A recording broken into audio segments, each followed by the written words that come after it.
भगवान श्री कृष्ण, भगवान श्री राम, भगवान श्री शिव, श्री गणेश, ये सब समग्र भारत में, समग्र हिंदू समाज में सबको अच्छी तरह मालूम है। पर ये जगन्नाथ जी कौन है ये समझ में नहीं आता है। जब तक हम लोग हमारे सनातन शास्त्र का अध्ययन नहीं करेंगे और विशेष रूप से गुरु आचार्य के सत्संग में श्रवण नहीं करेंगे, तब तक हमें इसका वास्तव रहस्य समझ में नहीं आएगा। और शास्त्र अध्ययन गुरु आचार्य के सत्संग में नहीं जाकर अगर हम गूगल अंकल के पास जाएंगे तो बहुत सारे भिन्न भिन्न प्रकार के वर्णन हमें मिलेंगे।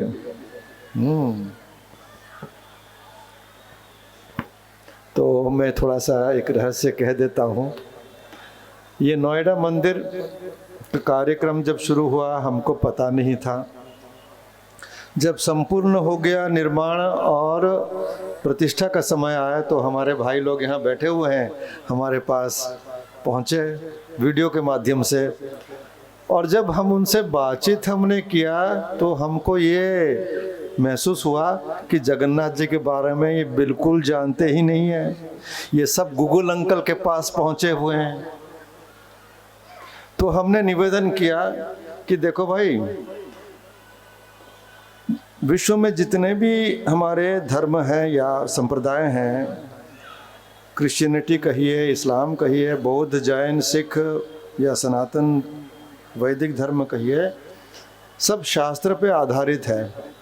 क्योंकि शास्त्र जो है वो महापुरुष के वाणी हैं, जो त्रिकालदर्शी हैं, जो भगवत दर्शन प्राप्त किए हुए हैं, जीवन मुक्त हैं, और उनके वाक्य में सत्यता है। शास्त्र को छोड़कर अगर हम अपने अपने दिमाग लगाएंगे तो दिमाग हमको चक्कर में डालेगा ही डालेगा।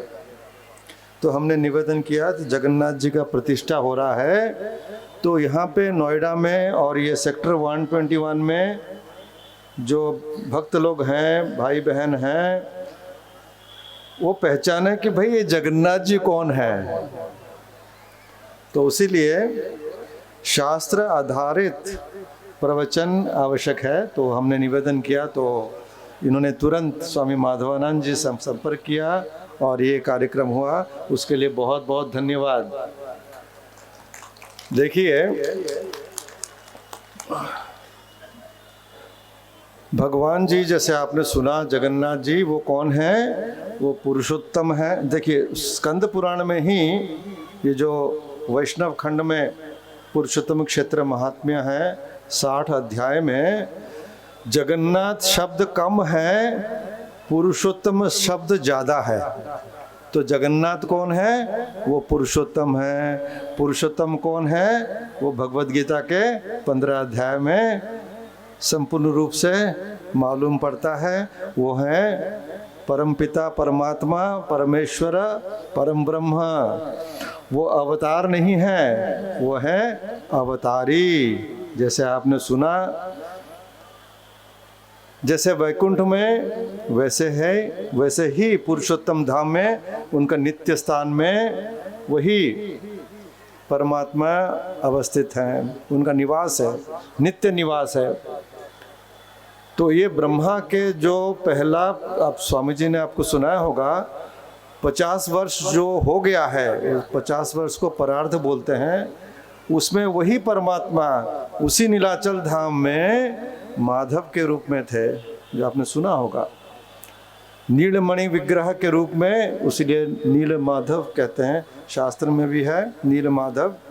अकेले नहीं थे, उनके साथ महालक्ष्मी थे, जो अभी सुभद्रा के रूप में, माधव स्वयं जगन्नाथ जी के रूप में, और विष्णु और माधव और महालक्ष्मी के ऊपर शेष अनंत वो बलभद्र जी। और सुदर्शन जी सामने में चतुर्धा रूप में उपासना कर रहे हैं, वो यहाँ पे इस खंभ के रूप में। और गरुड़ जी तो यहाँ पे मंदिर में है।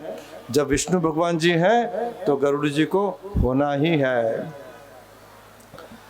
तो ब्रह्मा जी के पहले परार्ध में, यानी पहला 50 वर्ष जो बीत गया है, उसी स्थान में नीलाचल में पुरुषोत्तम क्षेत्र में वो उस माधव के रूप में थे। और जब ब्रह्मा जी का वो 50 साल पूर्ण हो गया है और अभी चल रहा है 51st ईयर, उसमें वो इस रूप में प्रकट हुए। उसका रहस्य आपने सुना। स्वामी जी तो सब कुछ बता दिए होंगे, तो उसको दोबारा दोहराने का कोई गुंजाइश ही नहीं है, समय भी नहीं है। ये निवेदन है कि परमात्मा एक ही है, परम भगवान परम पिता एक ही हैं, उनके रूप अनेक हैं।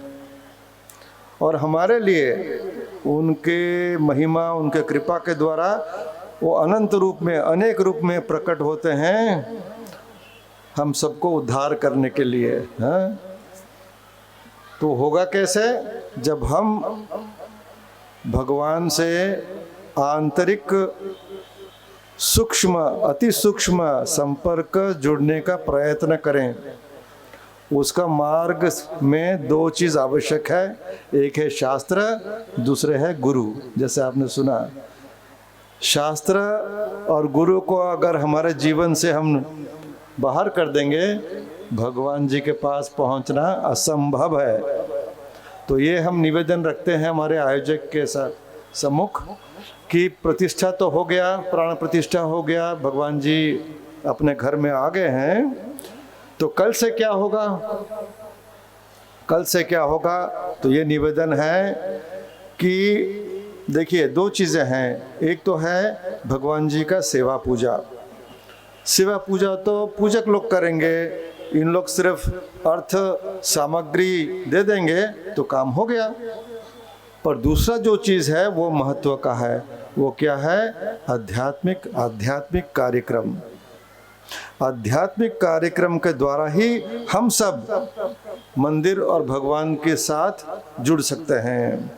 किस रास्ते में चलेंगे, वो मार्ग क्या है, वो मार्ग में कैसे हम चलेंगे ताकि भगवान के निकट पहुंचेंगे, वो सब हम जान सकते हैं आध्यात्मिक कार्यक्रम के द्वारा। तो इसमें शास्त्र और गुरु आचार्य का नित्यांत आवश्यक है। तो हमारा निवेदन है कि देखिए, आप लोग तो सब बहुत व्यस्त रहते हैं सारा सप्ताह, पर जब छुट्टी होता है या इतवार है तो उसमें विशेष कार्यक्रम करें, जिसमें उत्तम संत विद्वानों को स्थान देकर इसी तरह आप उत्तम कार्यक्रम करें, जिसमें जगन्नाथ जी का तो स्कंद पुराण का कथा है, पर उसमें सब कुछ हमको मालूम नहीं होता है। जैसे स्वामी जी ने को कहा वेद प्रतिपादितम, क्योंकि जगन्नाथ जी सब हैं। जगन्नाथ जी श्री कृष्ण भी हैं, जगन्नाथ जी श्री राम भी हैं, जगन्नाथ जी श्री गणेश भी हैं, जगन्नाथ जी श्री शिव भी हैं, जगन्नाथ जी देवी दुर्गा भी हैं। सब जितने भी हमारे देवी देवता हैं, सबका अगर हम मिलित रूप कर दें तो हो जाएंगे क्या? जगन्नाथ जी।